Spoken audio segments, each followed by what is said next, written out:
안녕하세요. DJ 가을입니다. 오늘의 사연 시작해보겠습니다. 안녕하세요. 30대 후반의 주부예요. 저는 결혼과 동시에 동서 때문에 스트레스를 많이 받았는데요. 그래도 지금은 동서라는 존재가 사라지면서 편하게 지내고 있어요.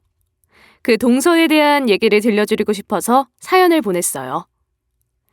동서는 저보다 먼저 결혼을 했는데 그 성격이 좋게 말하면 활달하고 나쁘게 말하면 나대길 좋아해서 시댁을 휘어잡고 있었어요. 저희 시부모님은 두 분 다 조용하신 분이었거든요. 동서는 금수저까지는 아니지만 은수저 정도는 됐어요.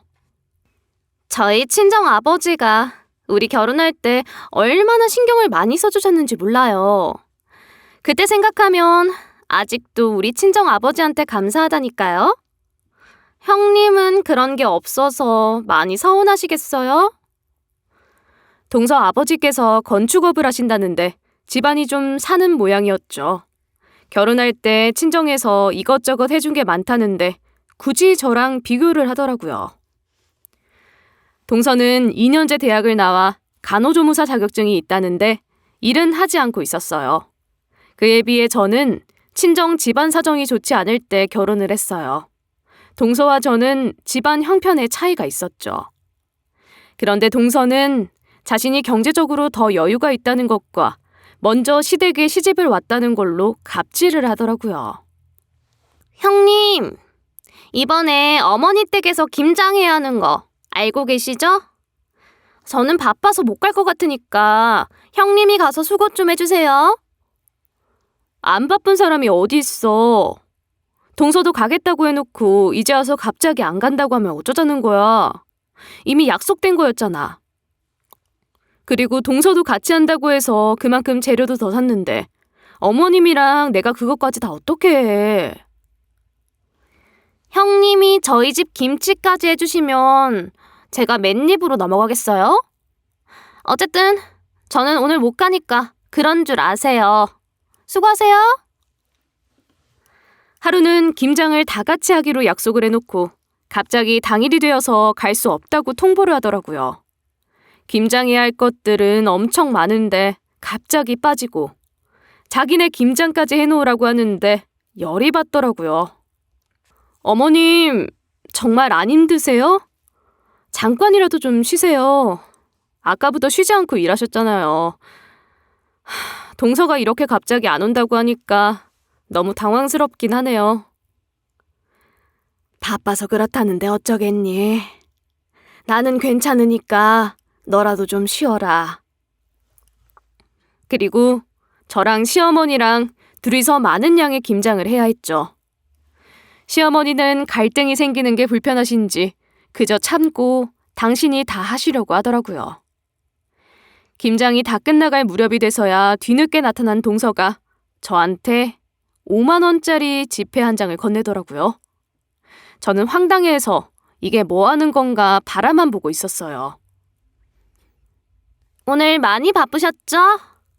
하루 일당을 다 드리기엔 너무 많고 이 정도면 적당한 것 같은데요? 야식이라도 사 먹으세요. 그때 동서의 얼굴이 얼마나 얄미웠는지 몰라요. 이게 뭐 하는 짓인가 싶기도 했고요. 대단한 부자도 아니면서 돈으로 갑질을 하더라고요. 지금 이게 뭐 하자는 거야? 왜 돈을 줘? 고생하셨다고 인사를 하는 게 맞지. 무슨 돈을 줘? 약속을 어겼으면 죄송하다는 사과가 먼저 아니야? 이 돈도 아쉬운 거 아니었어요? 싫으면 말아요. 다 형님 생각해서 드리려고 한 건데. 내가 이 돈이라도 주면 형님한테 도움될 줄 알았죠. 이게 뭐 하자는 거야? 지금 상황에서 돈 건네는 거 사람 무시하는 행동이야. 그리고 약속한 건 좀 지켜. 오겠다고 해놓고 안 오면 어머님이랑 내가 얼마나 난감해. 애초에 못 온다고 말을 하던가. 누가 보면 이 집에 형님이 먼저 시집 오신 줄 알겠네요. 5만 원이라도 챙겨드리려고 했더니 괜히 욕만 먹었네. 싫으면 말아요. 어려운 살림에 보탬이라도 되라고 주려고 했더니 이런 식으로 나오실 줄은 몰랐어요? 누가 우리 집 살림 걱정해달래? 왜 시키지도 않은 짓을 하고 난리야? 사과부터 해. 그리고 이 집에 내가 동서보다 늦게 들어왔어도 엄연히 내가 형님이야. 사과까지 할 일은 아닌 것 같은데요? 그래서 사과 대신 돈 주려고 했더니 거절하신 건 형님이시잖아요. 우리 친정이 동선의 친정보다 경제적으로 어려운 게 이런 취급을 당해도 된다는 뜻은 아니거든? 다시는 이런 짓 하지 마. 형님 사정이 너무 안 좋아서 제가 요즘 얼마나 걱정이 많은 줄 알아요? 혹시라도 나중에 우리한테 돈이라도 빌려달라고 해봐요. 저희가 얼마나 난감하겠어요. 근데요, 형님. 미리 말씀드리는데 우리는 형님 사정이 아무리 어려워도 도울 생각 없으니까 꿈도 꾸지 마세요. 그럴 일 없으니까 착각하지 마. 내가 길바닥에 나앉는 일이 있어도 동서한테 도와달라는 말은 절대 안 해. 그리고 계속 우리 집 형편 갖고 뭐라고 할 것 같으면 나도 가만히 안 있을 거니까 말 조심해. 동서가 제 속을 긁는데 굳이 저한테 왜 미운 짓을 하는지 이해가 되지 않았어요. 저는 가족이 된 동서와 잘 지내보고 싶었는데 상대가 그렇게 나오니 저도 잘 지내고 싶은 마음이 싹 사라지더라고요. 또 한 번은 이런 일도 있었어요. 동서가 저희 집에 놀러 왔는데 다짜고짜 냉장고 문을 열더라고요. 그것도 기분이 나쁜데 한다는 소리가 가관이었죠. 어머, 이 치즈 되게 비싼 건데? 꼭 돈도 없는 사람들이 허세는 부려요. 치즈가 그렇게 먹고 싶었어요? 그래도 그렇지. 생활 수준에는 맞게 돈을 써야 하는 거 아니에요? 이러니 돈이 안 모이지. 냉장고에 들어있는 치즈를 보더니 저런 말을 하더라고요. 허세가 어떻고 생활 수준이 어떻고 하는 말을 듣는데 기분이 정말 더러웠어요. 믿게 말하는 것도 재주다 싶더라고요. 돈 없는 내가 산 거 아니고 지인한테 선물 받은 치즈야. 뭘 알지도 못하면서 허세가 어쩌고 그런 소리를 해? 그리고 동서는 남의 집 냉장고 함부로 열면 안 된다는 거 못 배웠어? 저도 말이 곱게 나가지 않더라고요. 쏘아붙이듯 말을 했죠. 형님네는 뭘 먹고 사나 궁금해서 그랬죠. 그나저나 저런 치즈 먹어본 적도 없을 텐데 드실 수 있겠어요? 안 드실 거면 제가 가져가고요. 그냥 더. 그리고 우리 집 살림이 여유가 없다고 해도 동서가 무시할 정도는 아니야. 적당히 해. 듣기 불편하고 불쾌하니까. 제가 뭐 어쨌다고 그러세요? 비싼 치즈가 안 어울리는 것 같아서 말씀드린 건데 그게 그렇게 기분이 나쁘셨어요? 되게 예민하시네. 그러는 동서는 사람을 예민하게 만드는 재주가 있네. 입 좀 조심해. 그러다가 큰 코 다치겠다. 형님, 아무리 잘 사는 사람들이 부러워도 형편도 안 되면서 따라하곤 그러지 마세요. 그거 완전 망하는 지름길이에요. 제가 다 형님 생각해서 말씀드리는 거니까 형편에 맞게 사세요. 동서한테 그런 조언 받을 정도 아니니까 까불지 마. 왔으면 주는 거나 먹고 빨리 가. 꼭 보면 없는 사람들이 자존심은 엄청 세더라. 형님 보면 진짜 안타까워요. 동서는 남의 속을 긁는 얘기를 하면서도 정말 뻔뻔했어요. 저를 만만하게 생각하는 건지 상대방 기분을 생각하지 않고 말을 막 하더라고요. 그러다 보니 동서를 마주쳐야 하는 순간들이 전부 스트레스로 느껴지고 동서랑 대화를 섞고 나면 항상 기분이 나빠졌죠. 그런데 이 동서가 사고를 제대로 치고 말았죠. 조용한 시댁이 전부 뒤집어질 정도의 사고였어요. 제가 아버지랑 지인분이 얘기 나누시는 거 제대로 들었다니까요. 거기에 기차역이 들어오는데 그러면 수도권이랑 30분밖에 안 걸린대요. 거기 땅 사놓으면 무조건 대박이라니까요. 아직 아는 사람이 많지 않을 때 지금 사야 하는 거예요. 지금은 비싸지도 않아요. 땅값 오르면 무조건 몇 배는 뛸 텐데 이걸 그냥 두고만 볼 거예요? 아깝지도 않아요? 진짜 왜들 그렇게 관심도 없고 시큰둥하신 거예요? 그러니까 돈이 안 모이죠. 동서가 지방 도시에 기차역이 들어온다고 시댁 식구들을 꼬드긴 거예요. 무조건 그 땅을 사야 한다고 우겨대더라고요. 그렇게 입지가 좋은 곳이면 사돈이 그 땅을 사시면 되지 않아? 우리는 땅 살 형편은 안 돼. 저희 부모님도 이미 그쪽에 땅을 샀죠. 제 주변 사람들은 지금 그 땅 다 샀어요. 어머님이랑 아버님만 아직 안 사신 거예요. 이 대박 정보를 알고도 그 땅을 안 사면 바보라니까요? 평생 그렇게 지지고 볶고 구질구질하게 사실 거예요? 좋은 얘기 해드리면 귀 좀 열고 들으세요. 저 정말 답답해서 속이 터질 것 같아요. 처음에는 시댁 식구들도 돈이 없다는 이유로 거절을 했지만 동서가 너무 답답해하면서 자꾸 설득을 하더라고요. 저는 그런 행동도 보기 싫더라고요.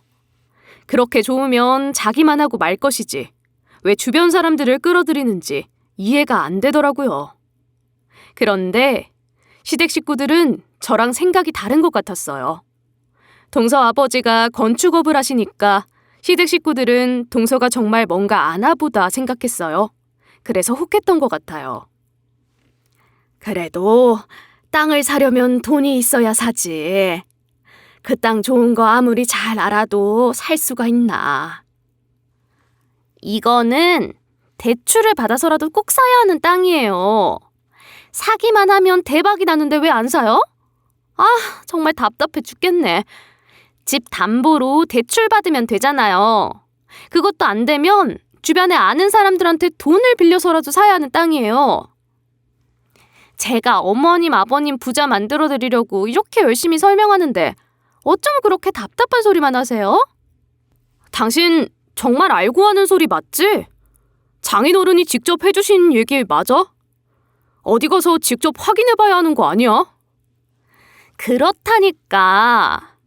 아버지 아는 분이랑 아버지 하는 얘기 들어서 내가 얼른 달려와서 얘기해주는 거야. 아직 아는 사람 많지도 않아서 확인할 데도 없어. 이럴 때 사야 하는 거야. 이거 진짜 대박 나는 거야? 기차역 생기는 것도 아는 사람들만 아는 거라고. 내가 이런 얘기 해주면 고마워하지는 못할 망정 날 의심하는 거야?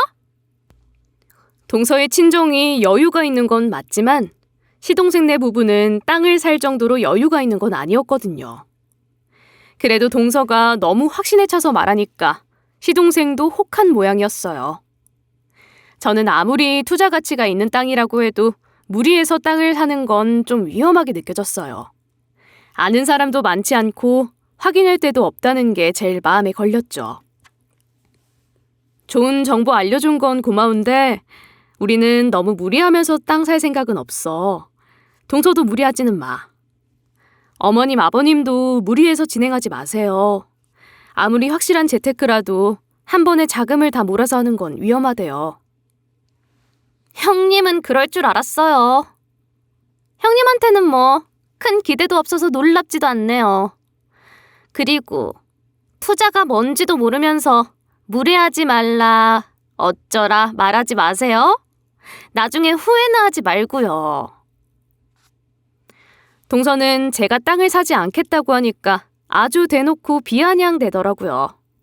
그러거나 말거나 남편과 저는 형편에 맞지 않는 투자는 하지 않기로 했죠. 어머님이랑 아버님은 노후에는 화려하게 보내셔야 하잖아요. 언제까지 작은 집에서 돈 걱정하시면서 사실 거예요. 제가 노후 자금 빵빵하게 만드는데 도움을 드리려고 알려드리는 거예요. 이런 고급 정보는 어디 가서도 못 들어요. 제가 이 집 며느리니까 알려드리는 거예요. 동서가 그렇게 난리를 치니까 시댁 식구들도 그 땅을 놓치면 큰일이 나나 보다 생각할 정도였어요. 시동생도 진지하게 고민을 하더라고요. 그리고 시댁 식구들은 시동생 부부와 돈을 모아 몇 주 뒤에 동서가 말한 그 땅을 샀어요. 대출까지 받아서 무리하게 산 거였죠. 물론 우리 부부는 그 투자에 끼지 않았어요. 그런데 그렇게 무리해서 산 땅이 3년째 깜깜무소식에 기차역은 다른 곳에 짓게 됐다는 거예요. 큰소리 뻥뻥 친 동서 때문에 시댁 식구들 대출 이자에 원금에 손해가 이만저만이 아니었어요. 아유, 거기 땅은 웬만해서는 팔리지도 않을 거예요. 시세보다 훨씬 싸게 해도 팔릴까 말까예요. 큰 기대는 하지 마세요. 게다가 부동산 업자의 말에 의하면 그 땅은 되팔려고 해도 사겠다는 사람이 없어서 완전 골칫덩어리였죠. 그러게, 왜 잘 알지도 못하면서 투자를 하라는 말을 해. 형편도 안 되는데 억지로 대출까지 받았는데 이제 어떻게 할 거야? 원금에 이자에 주변 사람들한테 돈 빌린 것까지. 당신이 그렇게 나대지만 않았어도 이 정도로 일이 커지진 않았을 거 아니야. 이 일로 가장 화가 많이 난 사람은 시동생이었죠. 동서가 나대는 바람에 시부모에게까지 손해를 끼쳤으니 그럴만도 했죠. 대출을 받으라는 둥, 그 땅 안 사면 바보라는 둥, 잘 알지도 못하면서 큰 소리를 쳤으니 저라도 화가 났을 거예요. 나는 좋은 정보니까 말해준 거 아니야. 그리고 그때는 정말로 기차역 들어온다고 했었어. 그 계획이 갑자기 바뀔 거라고 누가 알았겠어? 이제 어쩔 거야? 그 땅 이제 팔리지도 않는다는데. 당신 때문에 우리 가족들까지 손해보고 이게 뭐야? 내가 부모님 얼굴을 이제 어떻게 봐? 나도 피해자야. 우리 친정도 그 땅 사느라 돈 많이 썼다고. 나한테 뭐라고 할 일이 아니잖아. 감싸주지는 못할 망정 왜 나한테 소리를 지르고 난리야? 그 돈을 이제 어떻게 다 갚을 거야? 가만히 있었으면 손해는 없었는데 지금은 빚까지 생겼잖아. 안 그래도 다른 사람들도 나한테 따지는데 당신까지 이럴 거야? 당신만은 내 편이 되어줘야 하는 거 아니야? 나는 얼마나 힘들겠어. 지금 뭘 잘했다고 편이 되어달래? 당신이 다른 사람들한테까지 말해서 일이 더 커진 건 당신 잘못이잖아. 이번 기회에 반성 좀 해. 그 나대는 성격 때문에 여러 사람 피해봤으니까. 당신 이 정도밖에 안 되는 사람이었어? 나는 좋은 의미로 투자하자고 한 거잖아. 기차역 계획만 틀어지지 않았어도 우리 정말로 돈방석 앉을 수 있었던 거라고. 어쨌든 안 됐잖아. 난 진짜 너랑 같이 살기 싫다. 맨날 이렇게 싸우는 것도 지겨워. 너는 잘못을 인정하지도 않고 무조건 피해자라고만 하는데 그것도 뻔뻔해서 보기 싫어. 진짜 너랑 살기 싫다. 이 문제로 시동생이랑 동서가 자주 다투면서 갈등이 심해져서 별것까지 하게 되었어요. 시동생은 안 그래도 동서가 철이 없는 데다 나대기도 엄청 나대서 시댁의 금전적인 손해까지 보게 했으니 정이 떨어진 거였더라고요. 너희 계속 그렇게 떨어져서 살 거야? 어쩌려고 계속 그러고 있어. 얼른 화해해라. 너희라도 잘 지내야지. 나는 안 그래도 빚 때문에 힘든데 너희까지 그렇게 지내니까 너무 괴롭다. 하루는 시어머니가 두 사람의 별거를 걱정해서 얼른 화해를 하라고 하더라고요. 같이 살 생각 없어요. 아이도 없는데 이혼하려고요. 근데 이혼은 무조건 싫다고 버티니까 이혼 소송도 생각하고 있어요. 시동생이 이혼하자고 하는데 동서가 하도 하기 싫다고 버텨서 최근에는 별거를 하게 되었다고 하더라고요. 둘 사이에 아이도 없으니 시동생은 하루라도 빨리 이혼하고 싶어 한다는데 동서가 완강하게 버티는 중이었죠. 어쨌든 저는 동서가 사라지니 편했어요. 시댁에 방문해도 매일 들리던 그 찌를 듯한 고음에 시끄럽게 떠드는 동서의 목소리가 들리지 않으니 그것만으로도 마음이 편안하더라고요. 영영 시댁에 안 들어왔으면 좋겠다 싶었죠. 그렇게 지내던 중에 저에게 괜찮은 알바 자리가 하나 생겼어요. 전단지를 나눠주는 알바였는데 저희 친정 아버지가 개원을 한 병원을 소개하는 전단지라 기쁜 마음으로 하게 되었죠. 굳이 네가 하지 않아도 되는데 너한테 이런 일 시키려니까 미안하다. 전단지는 그냥 아는 사람들한테만 주는 걸로 해. 네가 고생하는 건 미안해서 싫어. 아빠는 그게 왜 미안해요? 나는 아빠가 다시 일하게 돼서 얼마나 기쁘고 좋은데요. 그동안 나 때문에 가족들 다 힘들었지. 너 결혼하는데 큰 도움도 못 주고 나도 그게 항상 마음에 걸렸어. 이제는 걱정 말아라. 나 이제 새로운 마음으로 일 시작하니까 너 이제 걱정 안 해도 돼. 제가 친정 상황이 좋지 않을 때 결혼했다고 했잖아요. 사실 친정의 경제적 사정이 좋지 않았던 건 저희 아버지 때문이었어요.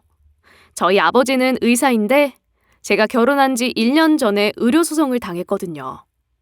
그 일로 면허 정지를 당해서 일을 못하게 되셨어요. 그 일은 아버지의 잘못이 맞았어요.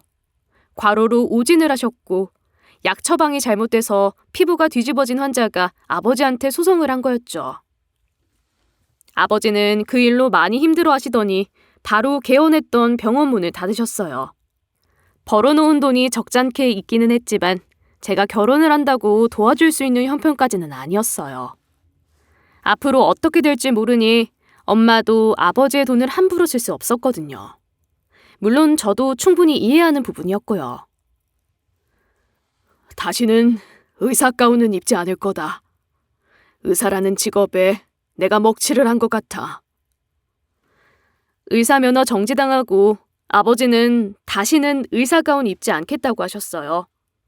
너무나 단호해서 말려도 제 말은 들어주시지 않더라고요. 아버지 원래 실력 있는 분이잖아요. 이번 일 다 지나고 나면 새로운 마음으로 일을 하셨으면 좋겠어요. 아니, 내가 다시 일할 일은 없을 거다. 어디 가서도 내가 의사였다는 말은 절대 하지 말아라. 너 결혼할 사람이나 그 집 식구들한테도 얘기하지 마. 워낙 자존심이 세다 보니 저는 아버지 말대로 남편이나 시댁 식구들에게 아버지가 의사였단 말은 입도 뻥끗하지 않았어요. 그냥 일반 회사에 다니다가 일찍 퇴직하셨다고만 했죠. 그러는 동안 아버지는 일도 없이 계속 울적하게 지내셨고요. 한동안 기도원에 좀 다녀올게. 얼마나 걸릴지는 나도 잘 모르겠어. 그런 줄 알아. 게다가 아버지는 기도원에 들어가서 한동안 나오지도 않으셨죠. 반석의 의미라며 정말 오랫동안 기도원에서 생활을 하셨어요. 저희 친정엄마와 저도 걱정을 했고 아버지가 다시 일을 하시길 바랐지만 아버지는 완강하셨어요. 정말로 다시는 의사로서 활동하시지 않을 것 같았어요. 그러다 아버지의 동료가 아버지를 찾아왔어요.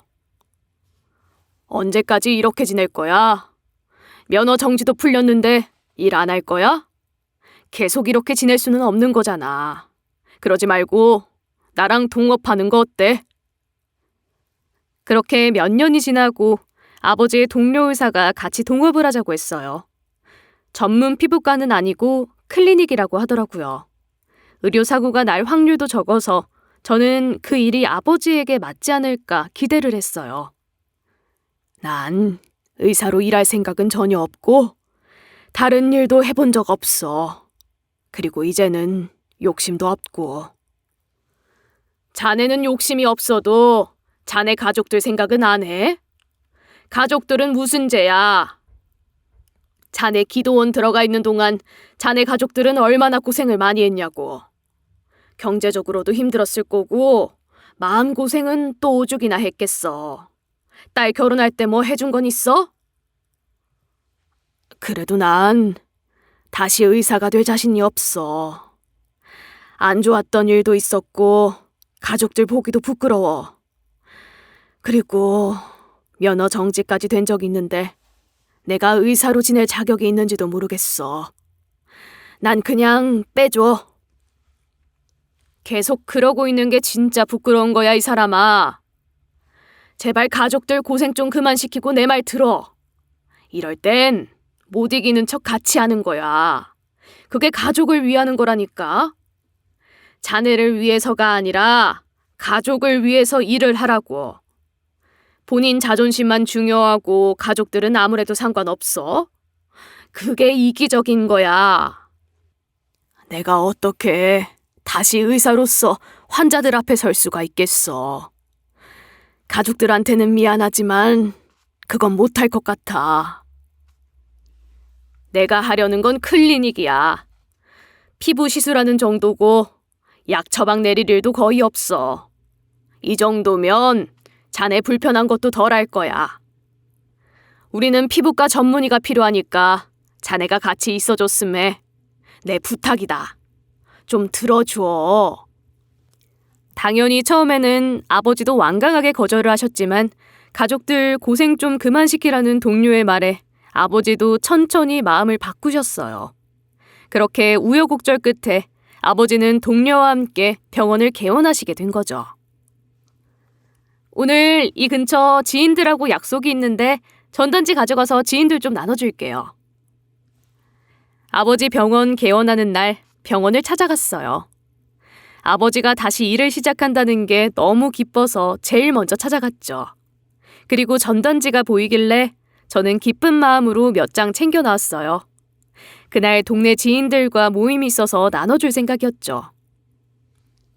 이번에 클리닉이 새로 개원을 했는데 비급여 항목들 할인 행사한다고 해서 가져왔어. 자기들 생각 있으면 한번 가봐.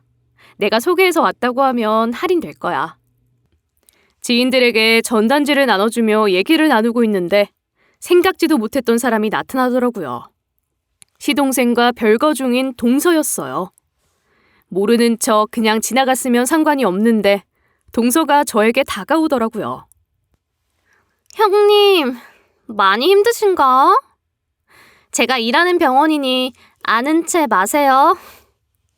저는 정규직인데, 형님은 알바인데, 우리가 아는 사이인 거 병원에 소문나면 좀 그렇잖아요? 제 지인들은 당황하고 저는 황당해서 동서를 쳐다봤어요.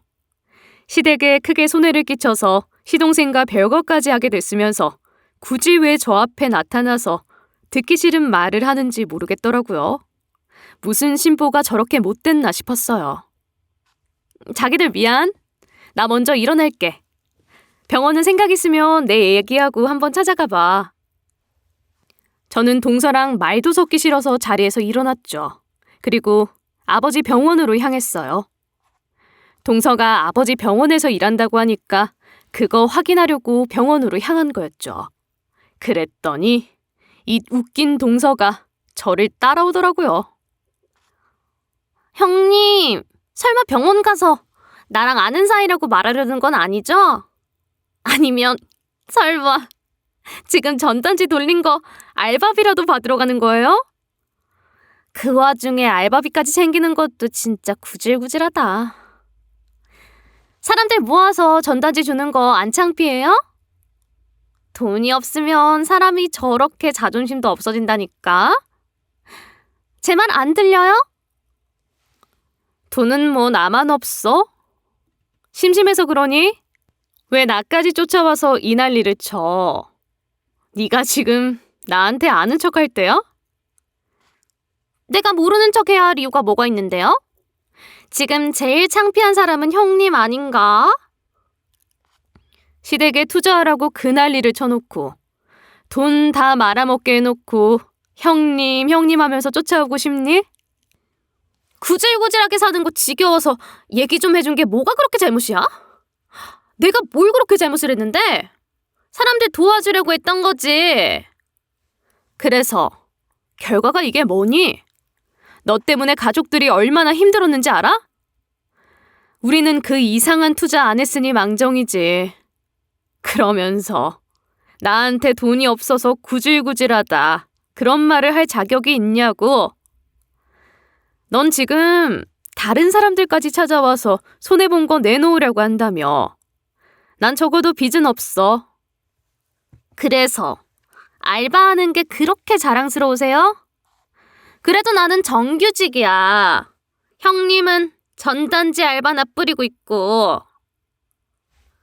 내가 전단지 알바를 하는 게 너한테 잘못된 일이야? 네가 정규직인 거 내가 언제 부러워할 것 같아? 내가 굳이 지인들이랑 얘기 중인데 쫓아와서 한다는 말이 너 정규직이라고 자랑하는 거야? 우리 수준이 얼마나 차이가 많이 나는지 잘 모르는 것 같아서 알려주는데 형님은 결혼할 때부터 거지같이 돈도 없었고 지금 이 순간에도 형님은 겨우 알바, 나는 정규직으로 차이가 크다고요. 나는 형님만 보면 짜증나는 게 왜 내 윗사람이라고 온 사람이 이렇게 거지같이 가난한지 모르겠어. 나도 너같이 나대는 게 내 동서라는 게 마음에 안 들어. 그래도 항상 보고 살아야 하니까 참아준 거야. 그러니까 너도 참아. 그래봐야 별거 중이니까 이제 얼굴 볼 필요도 없는데 뭐 한다고 말했었고. 너랑 말 섞기 싫으니까 그냥 가던 길이나 가. 내 말 한마디면 형님, 그 귀한 알바 잘릴 수도 있어요. 그러니까 병원 가서 나랑 아는 척하지 마요. 형님 같은 사람이랑 아는 사이라고 말하기 쪽팔리니까. 쪽팔린다는 그 말을 들으니까 머리가 너무 열이 받아서 머리가 핑 돌더라고요. 저는 곧장 동서에게 달려들어 그 머리통을 때렸어요. 그리고는 소리를 고래고래 질렀죠. 쪽팔린 건 네가 더 쪽팔리지. 그리고 너야말로 여기서 잘리고 싶어서 그러냐? 여기 우리 아버지 병원이야. 하긴 너는 우리 아버지가 의사였던 사실도 모르고 우리 아버지 얼굴도 잘 몰랐으니 알 리가 없지? 너 지금 제대로 실수한 거야. 형님이 우리 병원 원장님 딸이라고? 무슨 그런 말도 안 되는 소리를 해요. 그냥 일반 회사 다니다가 퇴직하신 거 아니었어요? 근데 갑자기 의사였다니 그 말을 어떻게 믿어? 지금 아무 말이나 막 내뱉는 거죠? 동서는 너무 놀랐는지 머리를 얻어맞고도 그저 놀란 얼굴로 저를 바라보더라고요. 말이 왜 안 돼? 우리 아버지 한동안 의사 생활 안 하시다가 다시 하게 된 거야. 내가 거짓말이라도 하는 것 같아? 병원 올라가서 확인해 줄까? 제가 이렇게 말했더니 동서 얼굴이 새하얗게 질리더라고요. 그럴 수밖에 없었을 거예요. 시댁에는 저희 아버지에 대해서는 그냥 퇴직하신 거라고만 했었거든요. 다들 그렇게 알았고 아버지에 대해 자세히 묻는 사람은 없었으니까요. 더군다나 동서가 이 사실을 알았을 리 없을 테니까 상상도 못했겠죠. 저는 그런 줄 몰랐어요. 형님은 아버지가 의사신데 왜 그렇게 궁상맞게 산 거예요? 그게 더 이상하잖아요. 동서는 자기가 속았다는 표정으로 말을 하는데 애초에 저를 무시하지 않았더라면 이런 일도 없었을 텐데 자기 마음대로 사람을 무시하더니 이제 와서 속았다고 생각하는 것도 황당했죠. 내가 그런 얘기까지 대답해줘야 할 필요가 있을까? 네가 알 필요 없잖아. 가던 길이나 가. 형님, 제가 말 실수는 했지만 그렇다고 이 일로 저한테 복수하거나 그러시진 않을 거죠? 형님 그렇게 치사한 분 아니잖아요. 그쵸? 동서가 갑자기 제 팔을 붙잡고 달라진 태도로 묻더라고요. 그렇게 정규직이라고 잘난 척을 하더니 제가 원장님 딸이라니까 겁은 난 모양이더라고요. 저 형님 아버지 병원에 상담실장으로 취직했거든요. 저희 친정도 요즘 많이 힘들고 저 꼭 돈 벌어야 돼요. 여기서 잘리면 안 돼요. 지금 여기저기 저한테 돈 내놓으라고 하고 저 진짜 상황이 많이 안 좋거든요. 그래도 우리가 가족인데 이런 일로 저 괴롭히시진 않을 거죠? 그런 얘기를 왜 나한테 해? 내가 물어보지도 않은 것들은 왜 술술 부는 건데? 그런다고 내가 너 안타깝게 생각이나 할 것 같아? 그렇게 나대더니 꼴 좋다. 난 그 생각밖에 안 들어. 그리고 가족이라는 말 함부로 하지 마. 그동안 동서가 나한테 했던 짓 생각하면 가족으로서 한 행동은 아니니까. 제가 기차역 들어올 거 생각해서 대출 받아서 땅 산 것도 대출금 갚아야 돼요. 시댁에서 땅 산 거 말고 제가 산 것도 있거든요. 그리고 친정에서 제가 사고 친 거 수습해주고 계시는데 친정 아버지 건설업도 불황이라 수입이 안 좋아요. 그래서 저도 이렇게 일하는 거예요. 저 지금 정말로 상황이 많이 안 좋아요. 제가 형님한테 멋 모르고 못되게 군 건 있지만 그렇다고 일을 못하게 하진 마세요. 아니, 저 좀 잘 봐달라고 원장님한테 말씀 좀 해주세요. 그래도 형님 동서인데 원장님이 뭐라도 해주시지 않을까요? 부탁 좀 드릴게요. 그렇게 비아냥대고 막말을 하던 동서가 아주 공손한 태도로 아양을 떠는데 정말 괘씸하더라고요. 나는 그런 일에 관여 안 하니까 나한테 그런 부탁하지 마. 나는 동서랑 엮이고 싶은 마음도 없으니까 부탁도 하지 말고 그냥 말도 안 걸었으면 좋겠어. 그러니까 저 자르라고 원장님한테 이르지 않겠다는 거죠? 정말이죠? 약속하신 거예요? 약속? 내가 너랑 약속을 왜 하니? 그리고 너 힘들게 사는 것도 관심 없으니까 불쌍한 척하는 것도 하지 마. 구질구질하니까. 형님, 저 형님 미워한 거 맞아요.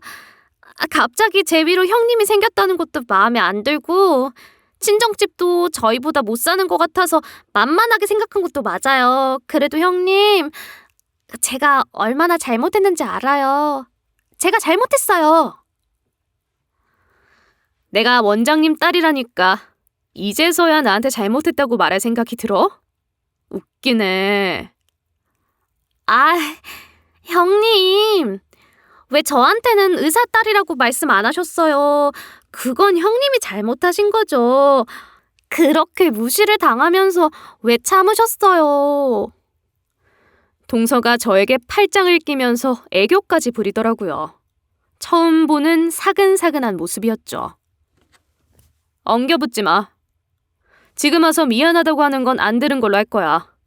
진심으로 느껴지지도 않아. 형님, 그래도 저 너무 미워하지 마세요. 원장님한테는 제 얘기 안 하실 거죠? 저는 대답도 하지 않고 그냥 자리를 떠나버렸어요. 그리고 얼마 뒤에 들려오는 소식이 동서가 병원에서 잘렸다고 하더라고요. 솔직히 인성이 그 모양인데 환자들에게는 어떻게 했겠어요? 안 봐도 뻔한 일이었죠. 친정 아버지랑 아버지 동료분이 병원에 폐가 되는 동서를 가만 놔둘 리 없었죠. 상담실장이었던 사람이 너 동서라고 먼저 말하던데 잘린 걸로 너 귀찮게 하지는 않았어? 좋게 봐주려고 해도 계속 둘 수가 없어서. 근무 태도가 엉망이면 그만두는 게 맞죠. 근무 태도가 많이 안 좋았어요? 어땠는데요? 환자들 응대하는 태도도 좋지가 않고 알아보니까 그 전에도 한 달만 일하고 계속 옮겨 다녔나 봐. 그것도 마음에 걸렸는데 환자들한테 쓸데없는 소리도 너무 많이 했어. 여하튼 네 동서라고 해서 참을 만큼 참았는데 더는 안 되겠더라. 잘하셨어요. 제 동서라고 잘 봐주실 필요 없어요. 일하는데 방해가 되면 그만두는 게 맞는 거죠. 그리고 동서가 저에게 전화를 걸었더라고요. 그렇게 엮이기 싫은 사람이 전화를 거니까 얼마나 받기 싫었는지 몰라요. 하지만 시동생과 별거 중이라고는 해도 아직은 동서는 동서니까 억지로 전화를 받았어요. 저 얼마 일해보지도 못하고 잘렸어요. 정말 이런 경우가 어딨어요? 그 환자가 먼저 절 열받게 해서 저도 좀 큰 소리를 냈을 뿐인데 태도가 어떻고 하면서 자르는 건 너무하잖아요. 형님이 원장님한테 말씀 좀 하셔서 저 다시 일하게 해달라고 얘기 좀 해주세요. 동서가 처음에는 울며 불며 자신의 신세한탄을 하더라고요. 동서가 일 못해서 잘린 걸 왜 나한테 얘기해? 나보고 뭐 어쩌라고. 그런 얘기로 내가 동서를 도와주고 싶어 할 것 같아? 형님이 저 잘리게 만든 거죠? 사람이 왜 그렇게 치사해요? 나 잘리게 하려고 원장한테 말해서 수작 부린 거 누가 모를 줄 알아요? 착각이 심하네. 동서가 나한테 그렇게 대단한 사람인 줄 알아? 굳이 아버지한테 말해서 자를 만큼. 난 동서가 잘리던 말던 관심도 없었어. 병원이 뭐 거기밖에 없는 줄 알아? 더 큰 병원 갈 거야. 안 그래도 거기 작아서 마음에 안 들었어. 월급이라고 주는 것도 쥐꼬리밖에 안 주면서 병원이 잘 될 줄 알았냐? 나 잘라놓고 어디 잘 돌아가나 보자. 너 없는 게 병원에 더 도움되니까 우리 병원 걱정은 하지 말고 너 마음이나 곧게 써. 그런 마인드를 가졌는데 하는 일이 잘 되겠냐? 걱정 마. 내가 가는 병원은 규모도 훨씬 크고 이 동네에서 가장 잘 나가는 병원이야. 형님이 아무리 약 올라도 나한테 어떻게 하지 못한다고. 울고 불고 매달려봐도 통하지 않으니 동서가 금방 또 본색을 드러내더라고요. 악을 쓰며 악담을 하는데 오만정이 다 떨어지더군요. 가뜩이나 미운 사람이 미운 말을 하니까 얼마나 더 미웠는지 몰라요. 아, 그래? 그럼 네가 간다는 큰 병원은 어딘데? 갈 데가 정말로 있기는 해? 그냥 하는 말인 거 누가 모를 것 같아? 미소앤 피부과. 이 동네에서 제일 큰 데로 갈 거야. 월급도 훨씬 높고 복지도 훨씬 좋아. 네 아버지 병원이랑 어디 비교나 될 것 같아? 동서가 말한 병원의 이름을 듣는 순간 어이가 없어서 웃음이 나오더라고요. 거긴 우리 아버지 후배가 하는 병원이야. 너 피부과 쪽에는 아예 일도 못하게 그 잘난 간호조무사 생활 내가 한번 제대로 망쳐줄까? 내가 너 하는 일에 관심도 없었는데 너 하는 꼬라지 보니까 가만히 있으면 안 되겠다. 직접 나서서 너 한번 제대로 망쳐줘? 제가 그렇게 말했더니 동서가 대답도 못하더군요. 병원만 바뀌면 우리 아버지의 영향력이 사라지는 건 줄 알았겠죠. 솔직히 나서서 동서가 하는 일을 방해할 생각은 없었는데 말이라도 그렇게 하니까 속은 시원하더라고요. 형님, 일 잘리니까 내가 너무 속상해서 잠깐 미쳤었나 봐요. 나도 요즘 내가 왜 이러는지 모르겠어요. 형님, 제가 말 막 한 건 죄송해요. 제가 요즘 스트레스를 많이 받고 있으니까 형님이 이해 좀 해주세요. 이해? 왜 내가 계속 이해를 해줘야 하는데? 네가 한 막말들을 생각하면 이해해주고 싶은 마음은 안 생겨. 그리고 넌 자존심도 없니? 나한테 그 난리를 쳐놓고 이제 와서 죄송하다는 말이 나와? 태도 이렇게 돌변하는 것도 얼마나 사람이 없어 보이는지 알아? 형님, 정말 죄송해요. 저 요즘 정말 힘들어서 그래요. 제가 말할 수 있는 사람도 형님밖에 없고요. 갑자기 또 저 자세로 나오는데 동서라면 치가 떨리더라고요. 더는 얘기하고 싶지 않아서 그냥 전화를 끊어버렸어요. 정말이지 동서에 대해서는 생각도 하기 싫더라고요. 그런데 동서가 거기에서 멈추지 않고 집까지 저를 찾아왔더라고요. 형님, 제가 죄송해요. 나 잘못한 게 너무 많아서 전화로는 안 될 것 같아서 찾아왔어요. 얼굴 보고 사죄드리려고 온 거예요. 형님, 화 많이 나셨죠? 제가 죄송해요. 동서는 진짜 나한테 왜 이래? 처음부터 나한테 이랬잖아. 내가 뭘 어쨌다고 사람들을 이렇게 막대하는 거야?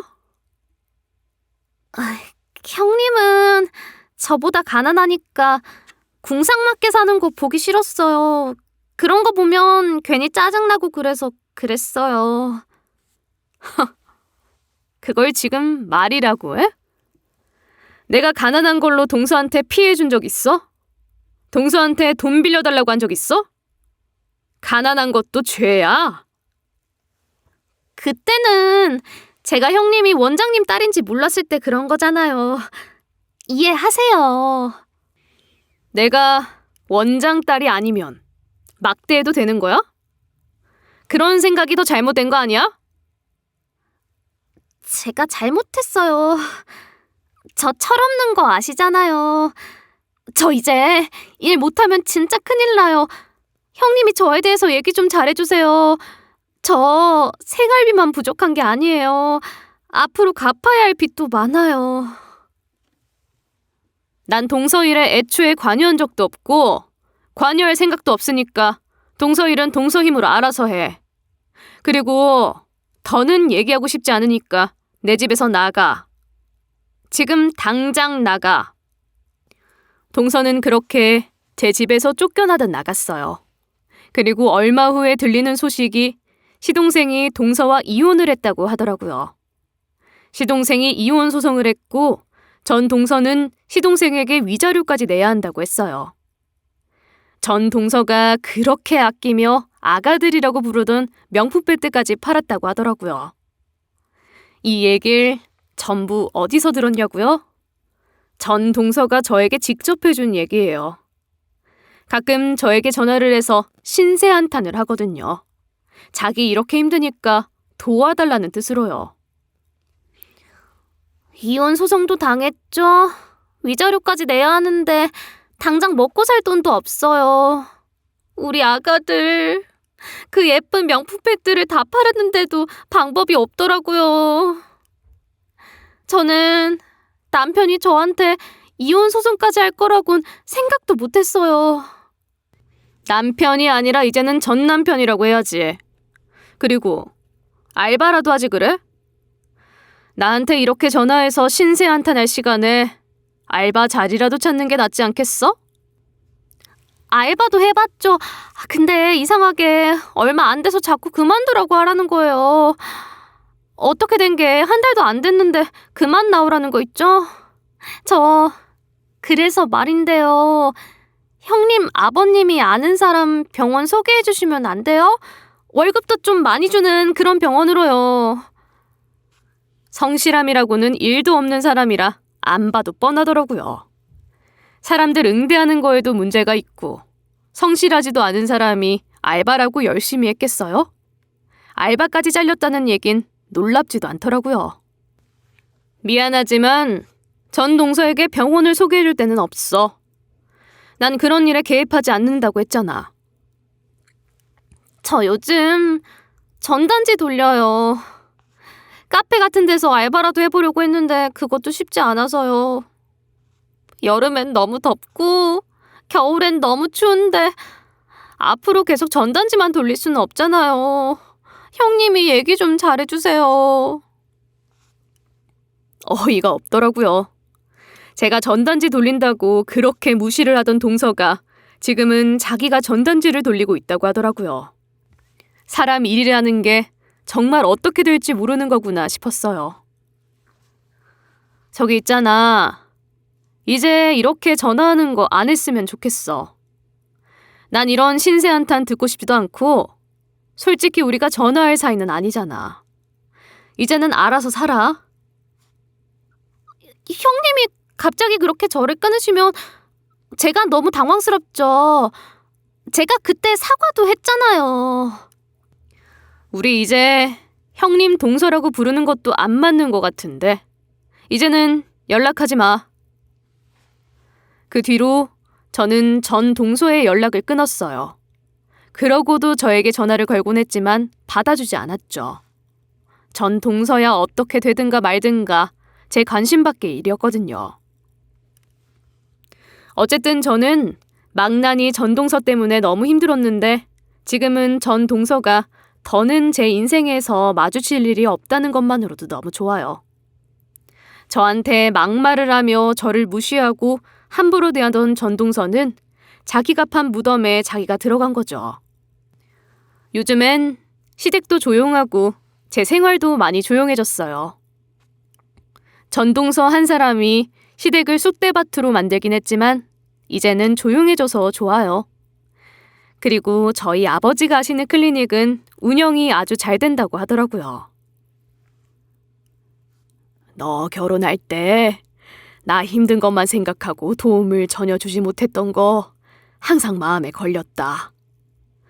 수입이 생각보다 많이 들어오고 있는데 늦었지만 지금이라도 너에게 집 하나는 내가 꼭 해주고 싶어. 아버지 노후 자금은 어떻게 하려고 저한테 집을 해주신다고 그러세요. 저는 괜찮아요. 너는 무슨 내 걱정을 그렇게 하니? 노후 자금은 충분히 마련할 수 있으니까 집 해주면 그냥 받아. 거절하면 네 아버지 서운하다. 알겠어요. 아버지 하는 병원이 잘 된다니까 저도 너무 좋아요. 더 잘 돼서 저 맛있는 것도 많이 사주셨으면 좋겠어요. 당연하지. 그건 걱정하지 마. 이 아버지도 요즘 오랜만에 열정이 다시 생겼어. 잘 해볼 거야. 아버지는 하나뿐인 딸이 결혼할 때 아무런 도움도 못 줬던 게 미안하다고 하시면서 조만간 집을 사주고 싶다고 하시더라고요. 무엇보다 듣기 좋았던 건 아버지가 다시 열정을 찾으셨다는 말이었어요. 이상하게 전동서가 시댁에서 나가고부터 일이 잘 풀리는 느낌이에요. 저는 그래서 요즘에 스트레스를 받는 것도 걱정하는 것도 없어요. 그저 조용하고 편안하게 지내고 있어요. 여기까지가 망나니 같은 전 동서 때문에 힘들었던 제 사연이에요. 제 얘기를 들어주신 모든 분들께 감사의 인사를 전합니다.